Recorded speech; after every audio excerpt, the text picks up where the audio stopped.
Qu'est-ce que vous dites à ces Français exaspérés? Et je comprends leur exaspération. Je comprends leur exaspération. Oui, quand on peut pas aller au boulot, mais on a ce même genre de débat et on l'a eu quand il y a des grèves dans les transports, etc., etc.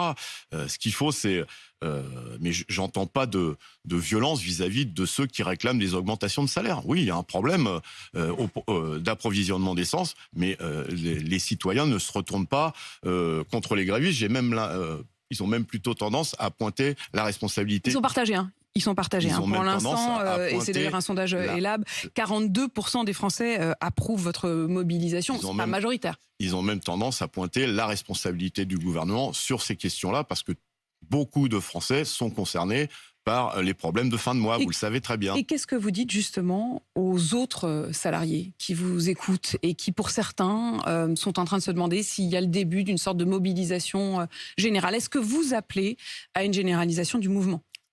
Premièrement, on parle beaucoup de Total et Exxon, mais il y a beaucoup de grèves dans ce pays sur les salaires. Je ne vais pas toutes vous les citer, ça prendrait trop de temps. On va revenir sur celle d'EDF en particulier, qui a évidemment potentiellement des conséquences très importantes. Vous parlez de Safran, de Dassault, de Stellantis, dans l'agroalimentaire. Je ne vais pas toutes vous les citer. Ça, c'est la première chose.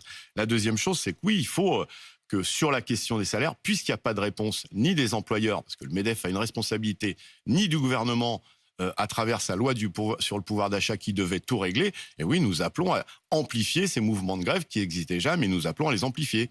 Est-ce que vous appelez à une grève générale?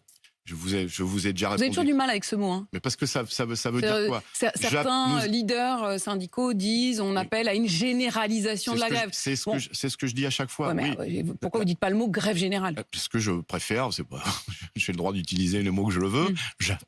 Il vous fait peur le mot de grève générale? Ça veut dire quoi, grève générale? Ça veut dire quoi?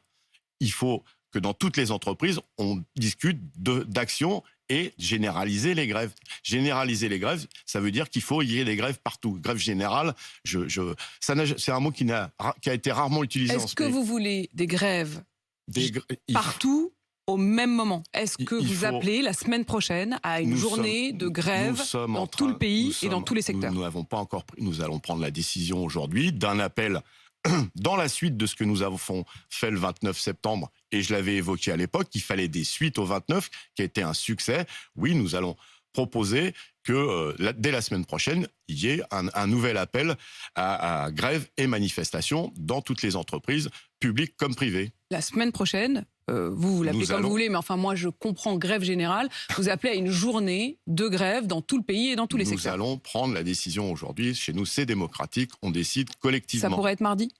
On décidera collectivement. Mais enfin, la journée de mardi est sur la table. La journée de mardi, par exemple, est sur la table. Il y avait déjà, par exemple, je les salue, tous les syndicats des lycées professionnels dans l'éducation qui appellent déjà mardi à une grève. Donc c'est raison de plus pour choisir cette journée, si je comprends bien. Je finis juste, ça ne s'est pas vu depuis 40 ans que tous les syndicats des lycées professionnels appellent à la grève en même temps.